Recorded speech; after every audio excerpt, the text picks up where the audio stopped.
Hey guys, welcome to Third Stall Garage. My name is Doug. This is a channel about the restoration of some old cars, 66 Mustang convertible, as well as in the other stall over there is a 66 Beetle convertible, and other random car projects, shop updates, shop builds, things like that. Today's episode is going to be about the installation of some Dynacorn quarter latch pillar reinforcements. It's these guys right there. There's one there and there's one behind me. Mine were in horrible shape, poor welds. I'm gonna cut them out, replace them. Pretty simple episode. I'm also, after the intro, just gonna give a little update on Third Stall Garage and how things are going and what I've been up to. If you haven't watched the rest of the videos on the Mustang, I would love it if you'd hit subscribe. Leave a comment below if I can help. I've gotten some emails lately about measurements from other episodes, and I do my best to respond to them and be as helpful as I can. I've been completely blessed and helped by other people who are willing to answer questions as well. Today is January 1, 2023. If you're watching this early on in the year, I don't know when this video will get published. Happy New Year to you. I hope you are doing well. God bless you. Hope you have a great 2023. See what happens in this episode. Stick around.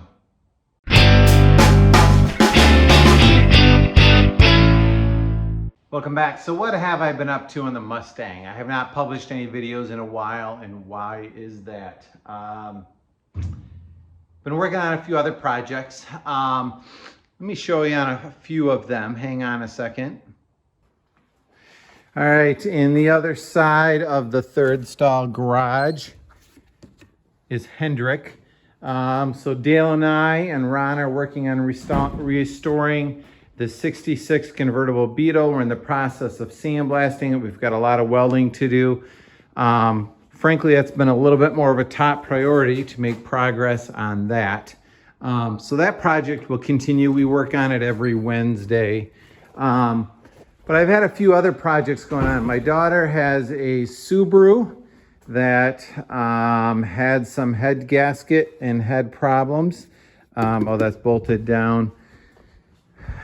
Here's the camshaft out of it.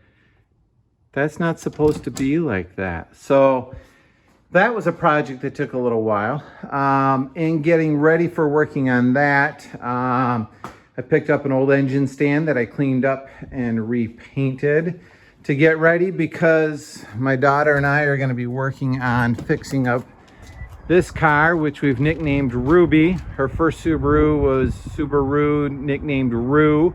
That was the first one, so we'll call that Roo A. This is the second one, so we'll call that Roo B, and it's red, so it's got nicknamed Ruby. And it is a great car in good shape, except for the fact that connecting rod decided to come through the side of the block. So we're in the process of looking for a parts car for this one, and this engine stand will be for the engine to come out of the donor car to get rebuilt. There's also been a couple videos on the electric hoists. So I've got a hoist and trolley system up here, an electric hoist with a remote, and then I rebuilt an old budget 1-ton chain fall hoist, mainly for fun and because I think they're really cool. So that's been some of the other projects lately. So I don't know if you're like I am. I haven't worked on the Mustang now in a month, 6 weeks.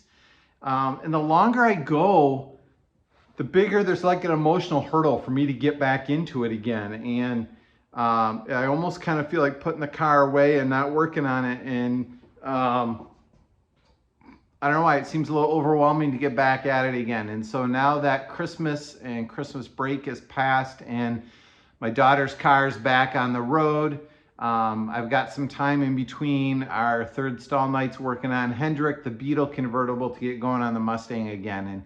And so I've chosen to work on these hinge pillar brackets, not hinge pillar, quarter latch pillar brackets. because it seems like my next step, but also, frankly, it seems like a little bit of an easy one that in a night or a couple short nights, I can get those out, get the new ones welded in, and then I'm going to be moving on to removing primer to get ready for some of the underbody paint and engine compartment and floor pan. So I just need to get back on the horse and get going on this again, and hopefully you can start enjoying videos of the story of the restoration of this Mustang named Vin. And we'll get to it. So I don't know where you are in your projects. If you have stalled out, if you're doing great, 2 thumbs up for you. If you've stalled out and haven't worked on it for a while, or just having trouble getting started, I've found it really helps to just pick something small, something easy. Maybe it's even a 15-20 minute job, and get out there, get started on it, because 15 minutes into it, you'll have some momentum, you'll feel better about it, and then you'll keep going. It works for me. What do you guys do to keep yourself going on projects, particularly ones like this that are multi-year projects? There's no way I'm going to get this thing done in a couple years. It's going to be a long time. So post comment below of things you've learned along the way that have helped you with your projects. Thanks. Let's get started on this. Hi, furnace is running in the background. Sorry if it's a little loud. I don't really think when I take these out that these are going to move very much. They're held in so many different ways. I think the bracket's a good idea, but I'm not worried about things flexing a whole lot. But I'm going to take a few measurements just in case. I measure from the outside there, or I don't know if you can see where my tape is. I'm at 56 3/4. I measure from the edge of the door jamb. I'm at 53.5. So I'll double check those after I cut the part out to make sure nothing's moved.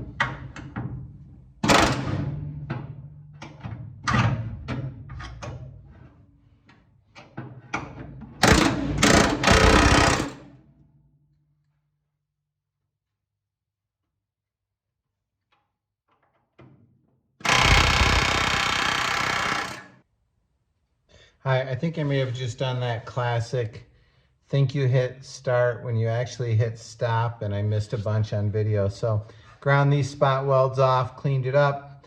There are a bunch of spot welds along here, but really only 2, and then an edge weld here that held. So I got to clean those up, and then grind these spot welds out and pry it out. In case you're wondering, I'm just using an old ball peen hammer. Why? Because it's my favorite hammer. And as a chisel, I'm using an old bastard mill file. Why? Because it should be a little bit hardened. And when I got this one brand new from the store inexpensively, it was so non-sharp that you couldn't file anything with it, and it always made me angry. So I ground it down to a point, and now I get a little satisfaction every time I beat the crud out of something with it, because I get some revenge on a file that never worked well as a file.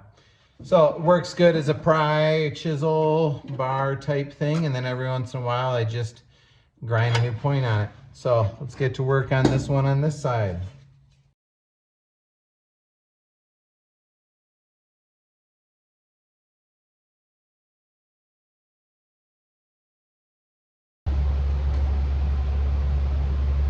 So I'm jumping over to the passenger side right now. I've not welded in the driver's side yet. it's so rigid the quarter panel's not moving at all. So I'm going to work on cutting this out, and then I can start massaging and adjusting these pieces to fit in there, because they nothing ever fits quite right. Let's start cutting this out.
I know I've touched on this in a few other videos, but when you're grinding spot welds, I do really like using this little belt sander. It does give you kind of a square spot around the spot weld that you're grinding out. So I want to highlight a couple things I've done. One is I lightly went over this area, and you can see how it left a primed circle right there at the tip of my finger, and it scraped on the outside. That shows me where the spot weld is, because the spot weld usually sits kind of recessed in there. And then I sanded this spot with a belt sander, just back and forth a little bit, until I saw the metal start to get so hot that it starts to burn a little bit and show that bluish black. That lets me know that I'm getting very, very near to the back side of this top piece, because as you're sanding, there's enough sheet metal to disperse the heat until you get down to the very last bits of this top surface, and then there's less metal for, you know, the heat to absorb the heat, so it gets hotter, and then it gives that bluish black. I couldn't quite tell if there was a spot weld here or not. If so, it's a pretty flush one. So I'm done sanding this one out. I'm gonna do this one next, and then I'll pry on it with the pry bar and see if there's another spot weld here or not. It might be right there. It might be just harder to see.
And there were only 2 spot welds.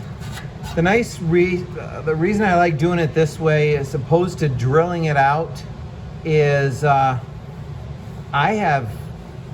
can feel a little bit of it, a little dimple there, but virtually left the underneath material untouched. So I will lightly sand that off, and it will have a great surface. I have I haven't compromised the underside of it whatsoever. So I'm gonna start doing the same thing down this side and down this side. Clean up this giant ugly weld on the bottom. That is so thick. It's gonna be a lot of grinding. So spot weld, spot weld there, there, there, and there. I only see 4 on this side.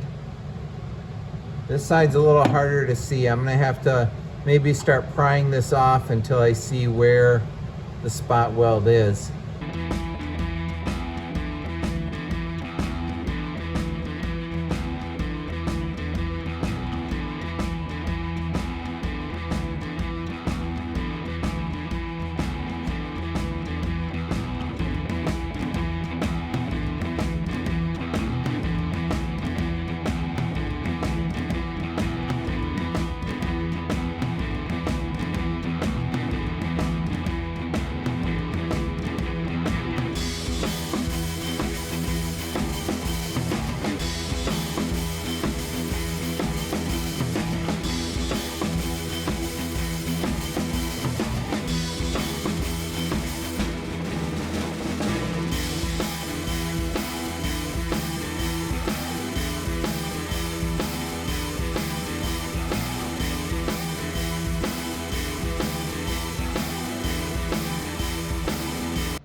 So I think I have a spot weld here, here, and there.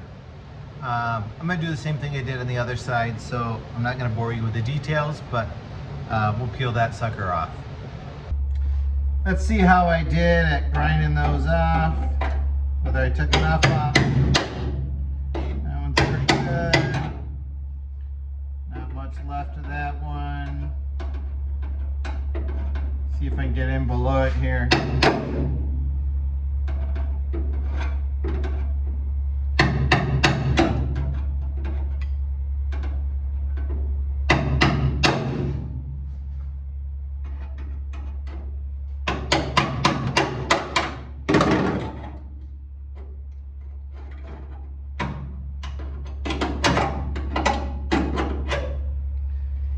Coming off in chunks.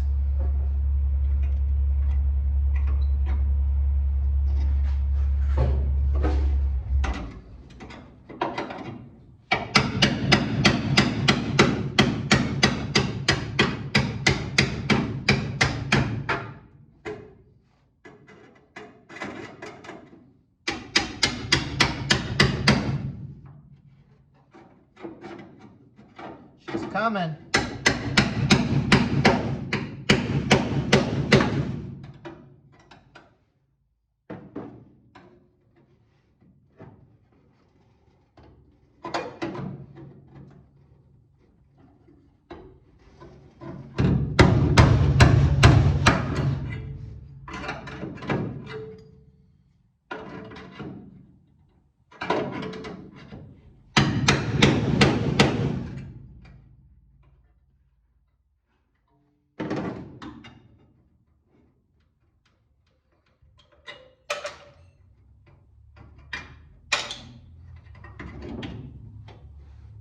Now we just got to clean her up. It can be tempting to get in here and really pry on it to rip it off.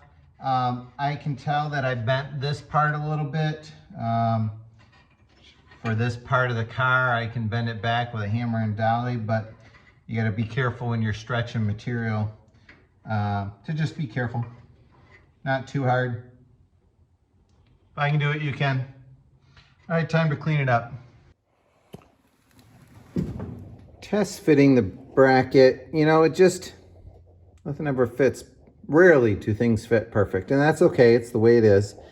I did learn that there's a right and a left to these braces. They're not marked that way. If you look at the bottom of it, this flange goes down here and cuts across quite high above the rocker. There's about a 1-inch gap there. And on this side, it goes all the way down flush. I had to match it up with the previous part, where you can see on the close view in the camera, that notch is high. right by my finger, my wiggling finger there. But on this side, it goes all the way down, even though that's a horrible patch. Which makes sense that this one stops because of the radius of the door jamb. This side fits pretty well. I gotta shift it a little bit to the left, which makes it stick out proud here. I can grind that off. It's pretty flush here, and then the piece behind falls away quite a bit. So they're really only about half of this flange is an overlap. So I wanted to cheat it this way as much as I could. And in fact, I can't cheat it much farther. I'm not gonna be able to get plug welds in here. Plug welds on top will be pretty easy. Got a little bit of a gap here at the bottom. Both these feet sit pretty flush on the floor. Those are only about 1/4 to 3/8 of an inch of a flange. So I'm gonna have to do smaller plug welds there, which will work, but not quite ideal. This one actually fits better than the one on that side. That side's gonna take a little bit more work. And seems to be made similarly. Like this piece is not that much different than the passenger piece. So that made me think I should stop and try to figure out why is it fitting so differently. I think part of the reason that it's fitting differently is the previous owner or somebody else installed, replaced this inner convertible rocker, the inner rocker panel, and then the outer rocker panel. And you can see that there's a step there. And so the outer one is sitting maybe 1/8 of an inch, maybe 3/16 proud, standing tall. When I set this in here, that means that this piece right there is sitting high, which I think has kind of a waterfall effect of causing other problems. I also have the same situation where if I mount it flush on the right-hand side, pretty soon I have hardly any overlap there, and I don't have much overlap here. So I probably will want to try to cheat this out a little bit and then trim this right-hand side.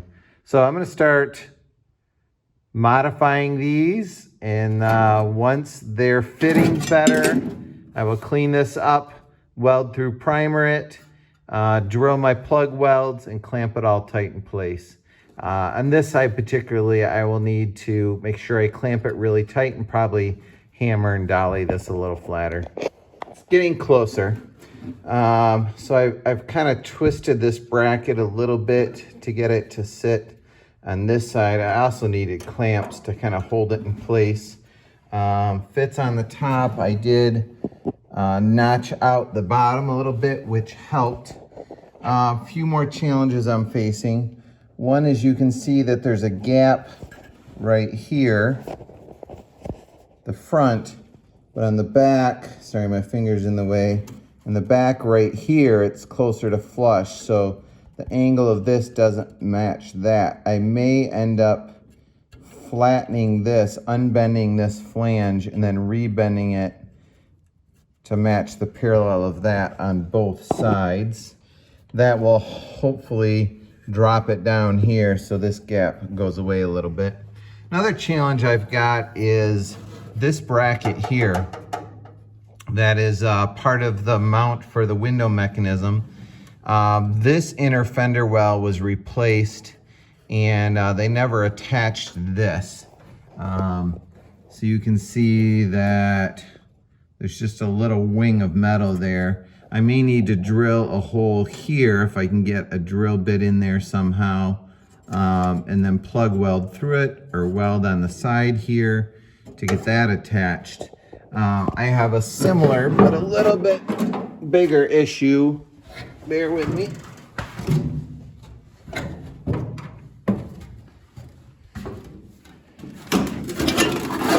I have a similar issue on I have a similar issue on the passenger side in the fact that this piece isn't even in at all. There is enough material on this end that it's supposed to be attached like that. And I should be able to take some measurements off this side and see where it's supposed to be. I think somewhere about like that. The problem is that leaves me having it's rusted off on this side. So I think I need to take this piece, cut that clean, and weld a little more sheet metal onto the end of it and get this piece figured out before I weld this bracket in place. So I think this piece is my next challenge.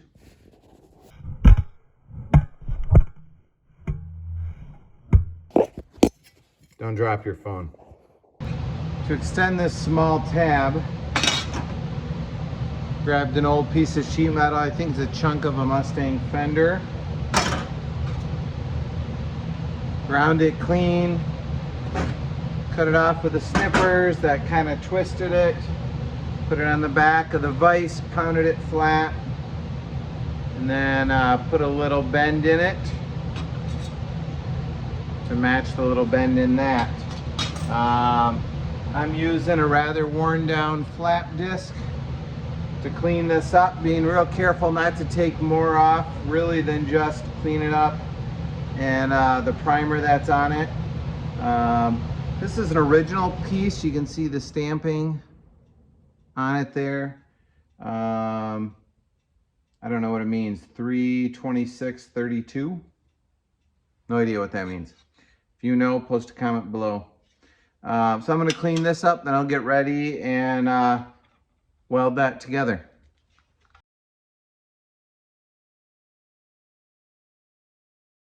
So it's all set up, cleaned up. Got it clamped in the vise to get me a decent gap. And if you noticed recently, I posted a video on tips for thin metal, sheet metal welding. Now's my chance to try some of those out. So let's see how this works. It's a great piece to practice on.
All right, so I think the lesson in this is I stink at thin metal welding.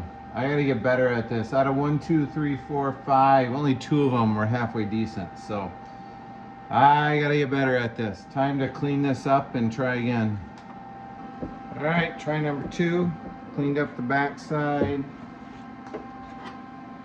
I gotta make sure I get into a spot where I can see better.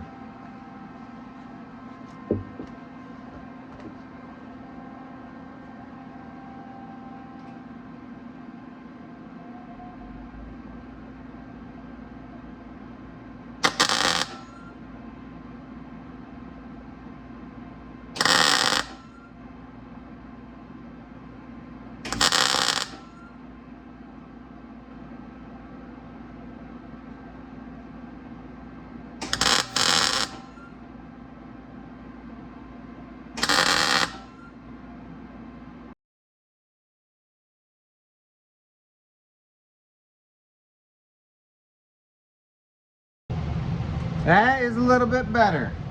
Let me clean that up and show you what it looks like.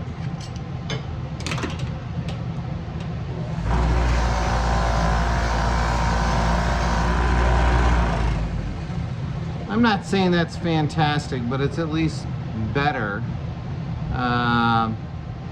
There are spots there, and when I clean that up, that should be fairly solid. Let's clean it up and see what it looks like. It's not perfect, but I'm good with that, particularly for something that nobody will ever see. The bottom of this needs to get trimmed off.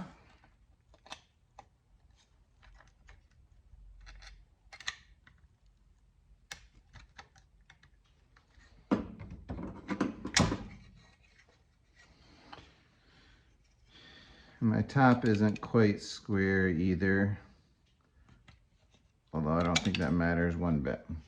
All right, let's go see how this thing fits. So I put marks down right here and right there that are about 1 inch above the top of the flange of the rocker. That should be about where the bottom of this brace is, based on measurements on this side. Now there also is a hole right back here that I don't know what it's for. So I'm gonna line this brace up right about there, which puts the bottom of this right at about that mark. And then with my Sharpie, I'm gonna mark through that hole and then drill that out of this piece before I weld it in. And then I will plug weld it on this side. And then I think I will feel good about having this piece in place. You can hear the sand air compressor running in the background. That's Dale next door working on the Beetle. Trying to put these guys in.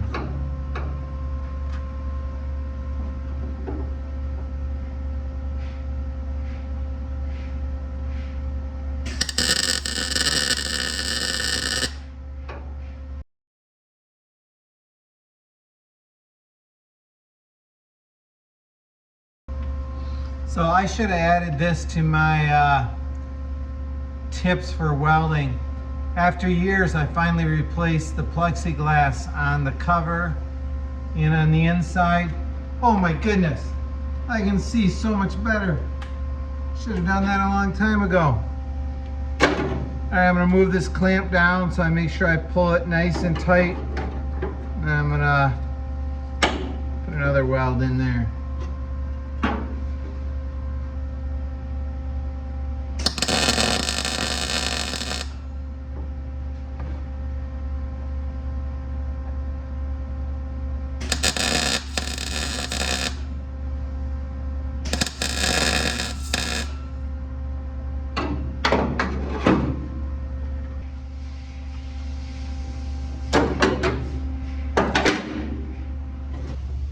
So we've got it all cleaned up where the welds overlap. Cleaned off the back of the piece, got rid of all the burrs, the weld through primer. Wiped everything down with acetone.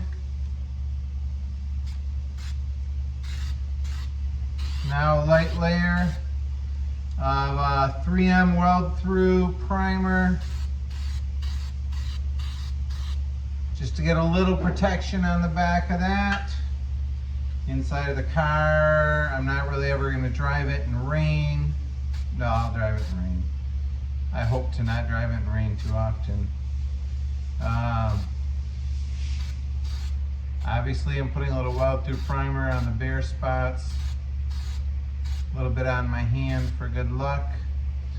Let this dry for a couple of minutes, and then we will clamp it on. One of the keys when you clamp it is get a clamp right next to your plug weld to pull the two pieces of sheet metal together really, really closely. You get a much stronger, better looking weld that way. So clamp right next to a hole, weld that one. Move your clamp on down to the next hole. Just keep on working your way all the way around. We let that dry and then we'll weld her in. All right, so this primer is dry. I had the thought, once I weld this thing on, other than this hole, I may not have good clear access to this again. So I'm just gonna spray it with some Rust-Oleum satin black paint just to cover that area up and protect it in case it ever gets moisture. I'll do that, then I'll clamp this thing on and start welding it.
Two done.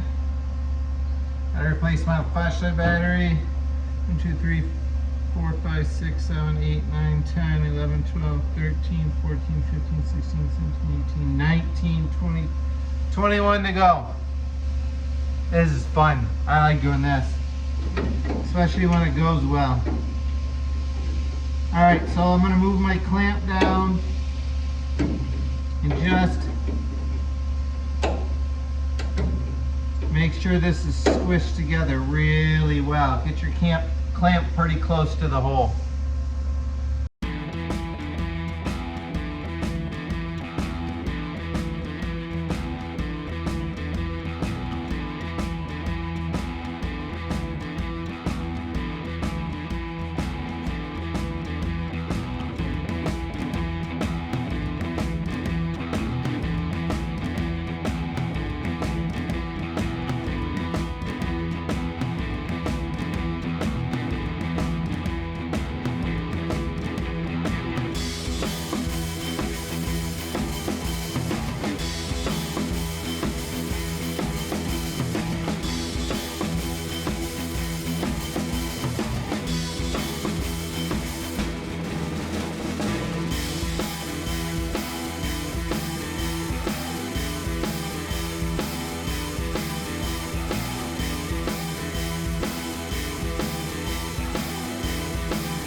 All right, so attaching the bottom of the bracket, I've got one plug weld done here.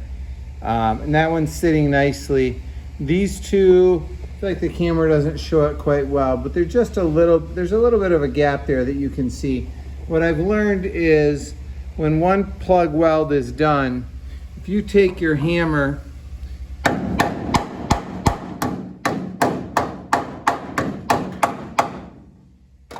and just tap next to it, because this one's welded down, this one will bend and it doesn't pop back up. You can only do that, you know, if it's close to where the plug weld is. But as you can see now, that's laying down quite nicely. So I'm gonna plug weld that guy in now. All right, 4 plug welds to go.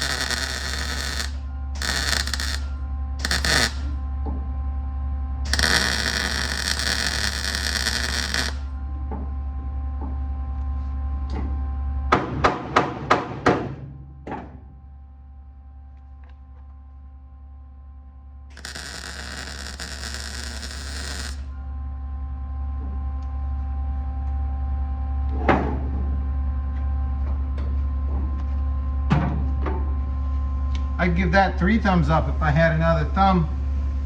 I feel good about that. Time to move on and do the other side.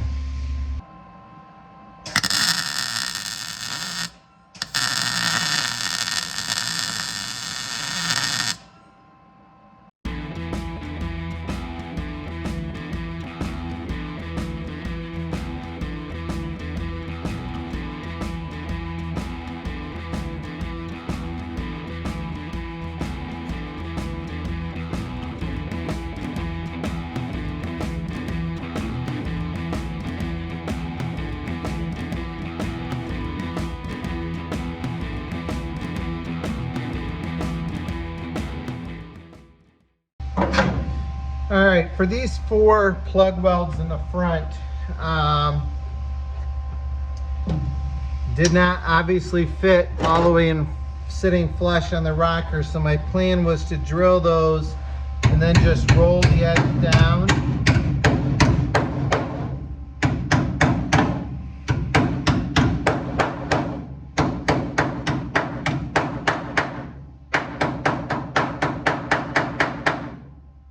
Like that.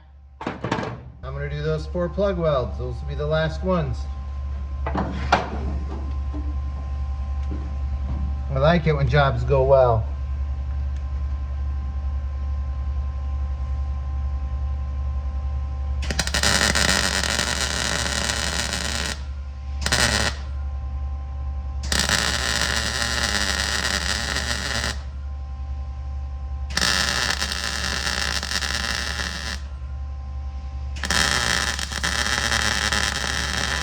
And that's a wrap on the corner latch panel brace installation.